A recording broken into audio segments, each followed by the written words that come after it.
2007 के टाइम पे इंडिया के शहर बिहार में एक छोटा सा गांव था जिसमें लोगों ने बहुत अजीब सी बात महसूस करनी शुरू की कि छोटे छोटे बच्चे गांव से गायब हो रहे हैं, उनका कॉन्टिन्यूस कत्ल हो रहा है। एंड किसी बंदे का भी शक एक 8 साला बच्चे पर नहीं गया कि ये सीरियल किलर हो सकता है। लेकिन उसके बाद जो डिस्कवरी हुई उसने पूरी दुनिया के दिमागों को हिला कर रख दिया। और ये है पूरी दुनिया के यंगेस्ट सीरियल किलर की कहानी।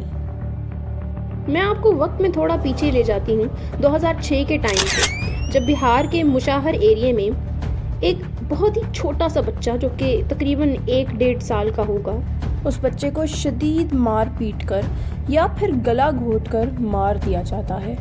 अब पूरे गांव में ये बात किसी को नहीं पता थी कि इस बच्चे का कातिल कौन था, और ऑफ कोर्स किसी का शक इस 8 साला बच्चे पर किसी तरह से जा ही नहीं सकता था।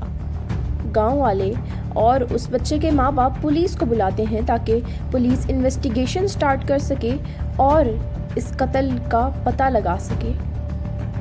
अभी 2006 के साल में ये इन्वेस्टिगेशन जारी ही थी कि इसके बाद जो हुआ उसके बारे में शायद हिस्ट्री में पहले किसी ने नहीं सोचा होगा। अमरजीत सदा की 8 महीने की छोटी सी बहन और 9 महीने की कज़न का भी कत्ल हो जाता है। असल में हुआ ये कि माँ अपनी 8 महीने की छोटी सी बेटी को घर सुलाकर अपने बेटे को भी घर में छोड़कर स्कूल चली गई टीचिंग करने के लिए। एंड जब वो वापस आई तो उसकी बेटी अपनी जगह पर मौजूद नहीं थी। ये देखकर फौरी उस औरत ने पुलिस को कॉल लगाई। एंड जब पुलिस ने रिसर्च की तो उस बच्ची की बॉडी पास ही दफनाई गई थी, थोड़ी सी ही गहराई में। जब आसपास घरों में पूछताछ की गई, उसके भाई से पूछा गया कि आखिर क्या हुआ था, क्या घर में कोई बंदा आया था जिसने उस बच्ची को मार दिया। तो अमरजीत सदा ने कहा कि वो सो रही थी, मैं उसे थोड़ी ही दूर लेके गया और उसको मैंने पत्थर से मारा और दफना दिया। ये बात उसने बहुत ही ज़्यादा कैजुअल तरीके से पुलिस वालों को बताई कि जैसे इसके लिए तो ये मारना आम बात थी।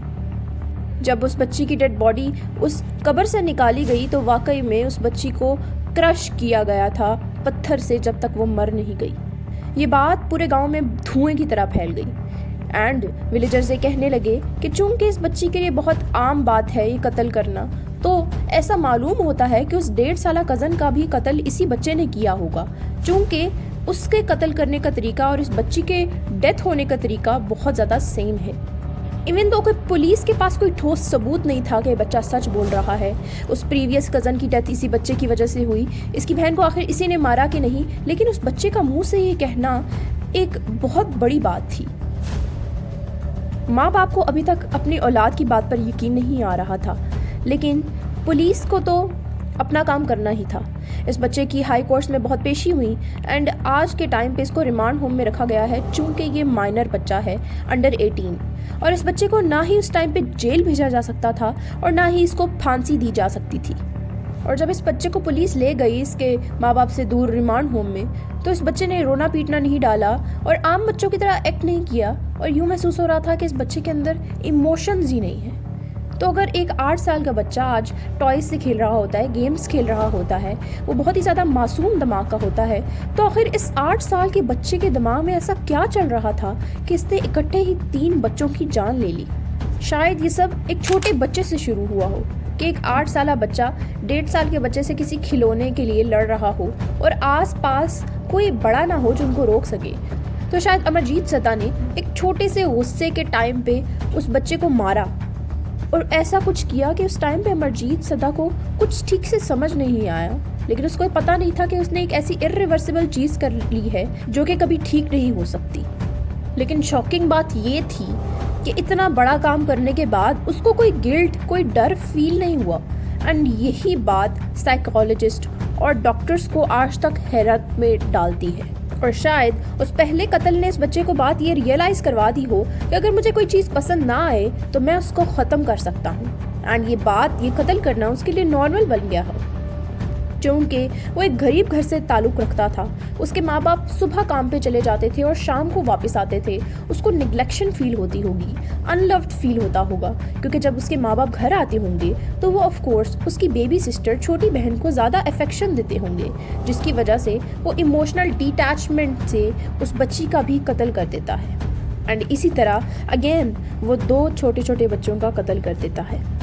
ये केस इतना रेयर है कि आप इस बात से अंदाज़ा लगा सकते हैं कि आज तक ऐसा कोई केस दुनिया में नहीं है और ये बच्चा दुनिया का यंगेस्ट सीरियल किलर है, इवन दो कि बहुत ज़्यादा डिटेल्स इस केस के बारे में मौजूद नहीं है इंटरनेट पे। लेकिन इस केस के पीछे कुछ तो साइकोलॉजिकल मसला होगा ही। तो क्या ये बीमारियां आज भी किसी बच्चे को हो सकती हैं? इस बच्चे का पहला साइकोलॉजिकल डिसऑर्डर बताया जाता है कंडक्ट डिसऑर्डर। एक ऐसी बीमारी है जिसमें बच्चे को कंसिस्टेंट एग्रेशन, झूठ बोलना, जुल्म करना, ये सारा कुछ करना आम लगता है गिल्ट फील किए बगैर। दूसरा डिसऑर्डर है ऑपोजिशनल डिफॉल्ट डिसऑर्डर ODD, जिसमें बच्चे को अथॉरिटी के रूल्स तोड़ने में और बहुत ज़्यादा गुस्सा करने में नॉर्मैलिटी फील होती है। हमेशा ये बात वॉयलेंस तक नहीं जाती, लेकिन अगर बच्चे को निगलेक्ट किया जाए, उसको सही तरह से गाइड ना किया जाए, तो इसके अंजाम बहुत ज़्यादा डेंजरस हो सकता है। मज़ीद ये बात मंज़र-ए-आम पर आई जब उसके आसपास के लोगों ने, उसके रिश्तेदारों ने पुलिस को इन्फॉर्म किया कि इस बच्चे में बहुत ज़्यादा छोटी एज से साइकोपैथिक ट्रेट्स थे। ये बच्चा हमदर्दी बहुत कम शो करता था, मैनिपुलेटिव था, और कुछ रेयर केसेस में बच्चे कैलस अनइमोशनल ट्रेट्स भी शो करते हैं, यानी कि उनको कोई दुख या फिर कोई इमोशनल कनेक्शन फील नहीं होता दूसरों से। ये बात एक्सप्लेन करती है कि क्यों अमरजीत को ये सब करने के बाद भी कुछ खौफ, कुछ हमदर्दी, कुछ दुख फील नहीं हुआ। और चूँकि हमारे दिमाग के 2 हिस्से होते हैं, उसमें से एक हिस्से के 4 लोब्स होते हैं। सबसे सामने वाला लोब, जिसको फ्रंटल लोब कहा जाता है, ये इम्पल्सेस और हमदर्दी और इमोशंस वगैरह को कंट्रोल करता है। एंड अगर अर्ली एज में ये सही तरह से डेवलप ना हो, शायद किसी जेनेटिक की वजह से या फिर मैल न्यूट्रिशन की वजह से, यानी कि न्यूट्रिशंस की कमी, तो एक बच्चा हदूद पार करके वॉयलेंट एक्ट करने लग जाता है। तो शायद अमरजीत सदा के दिमाग में भी फ्रंटल लोब डिसफंक्शन हो। तो अमरजीत सदा असल में ईविल पैदा नहीं हुआ था, लेकिन वो सिर्फ एक छोटा सा बच्चा था जिसको इमोशंस की असल वैल्यू नहीं पता थी। उसने हमदर्दी सही तरह से कभी देखी नहीं थी, क्योंकि वो बड़ा हुआ था आइसोलेशन में, निगलेक्शन में, बहुत ही ज़्यादा गुर्बत में, और उसके दिमाग में इस कदर साइकोलॉजिकल बीमारियां पैदा हो चुकी थी कि उस बच्चे के कंट्रोल से वो सब बाहर था।